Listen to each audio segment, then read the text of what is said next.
Dissection in library classification. પરિચય જોઈએ તો ડિસેક્શન એટલે કોઈ વિશાળ વિષયને તોડીને તેના ખાસ પાસા કે વિભાગ પરથી નવો વિષય બનાવવો. અહીં વિષયની એક જ શાખા અથવા દ્રષ્ટિકોણ પર ભાર મૂકીને અભ્યાસ કરવામાં આવે છે. આ પ્રક્રિયામાં મુખ્ય વિષયમાંથી એક ચોક્કસ એંગલ અથવા તો સબ એસ્પેક્ટને કાપીને અલગ વિષય તરીકે અભ્યાસ કરવામાં આવે છે. સરળ શબ્દોમાં જોઈએ તો ડિસેક્શન એટલે કે એક મોટા વિષયને તોડીને તેના એક ખાસ પાસા પરથી નવા વિષયને બનાવવો. વ્યાખ્યા જોઈએ તો રંગનાથનના મંતવ્ય મુજબ when a subject is formed by taking a single facet or aspect of a larger subject and treating it as an independent subject, it is called as the dissection. એટલે કે મોટા વિષયમાંથી એક ભાગને કાપીને એક અલગ વિષય તરીકે તેનો સ્વતંત્ર સ્વીકાર કરવો.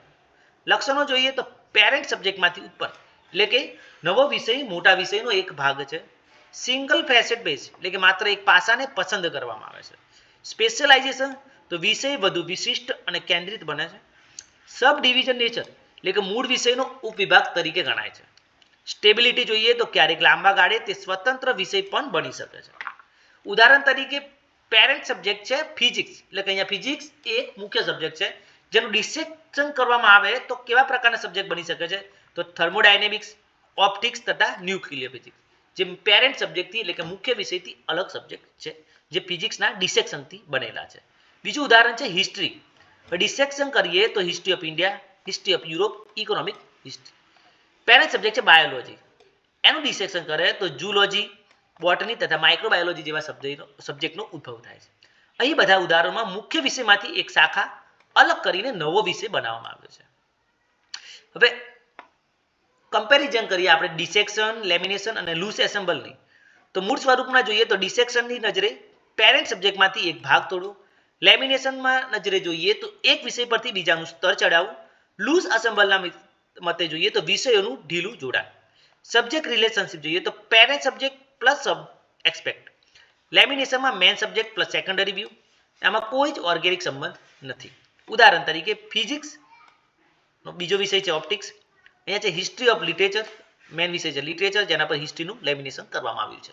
અહીંયા છે ગુજરાત જે મેન વિષય છે એના ઉપર લૂઝ એસેમ્બલ કરીને હિસ્ટ્રી, લિટરેચર અને કલ્ચર શબ્દોનો એટલે કે વિષયનો સમાવેશ કરેલો છે. લાઇબ્રેરી સાયન્સ ક્ષેત્રે મહત્વ જોઈએ તો ક્લાસિફિકેશનમાં મદદરૂપ એટલે કે વિષયોને ફેસેટ એનાલિસિસથી યોગ્ય રીતે ગોઠવવા. કેટલોગિંગમાં મદદરૂપ જોઈએ તો વિષયના સબ એસ્પેક્ટ ઓળખીને રેકોર્ડ તૈયાર કરવા. નોલેજ ઓર્ગેનાઇઝેશનના મંતવ્ય મુજબ જોઈએ તો મોટા વિષયોનું સબ ડિવિઝન સરળ બને છે. યુઝર સેટિસ્ફેક્શન તો વપરાશકર્તાને ચોક્કસ પાસાના આધારે સામગ્રી ઝડપથી મળી શકે છે. રિસર્ચ લાઇબ્રેરીમાં મહત્વપૂર્ણ તો ડિસિપ્લિનરી રિસર્ચ કરતાં સબ ડિસિપ્લિનરી રિસર્ચ માટે અનિવાર્ય છે. નિષ્કર્ષ તો ડિસેક્શન એવો મોડ છે જેમાં મુખ્ય વિષયમાંથી એક ખાસ પાસો કે શાખા તોડીને નવો વિષય બનાવવામાં આવે છે. તે લાઇબ્રેરી સાયન્સમાં અગત્યનું છે કારણ કે તે દર્શાવે છે કે કેવી રીતે જ્ઞાનનું વિભાજન થાય છે અને લાઇબ્રેરીઓ તેને ક્લાસિફિકેશન અને કેટલોગિંગ દ્વારા ગોઠવે છે. ડિસેક્શનનું અભ્યાસ લાઇબ્રેરી સાયન્સના વિદ્યાર્થીઓને સમજાવે છે કે નોલેજ ઓર્ગેનાઇઝેશનમાં પેરેન્ટ સબ્જેક્ટ અને સબ સબ્જેક્ટ વચ્ચેનો સંબંધ કેવી રીતે જળવાય છે.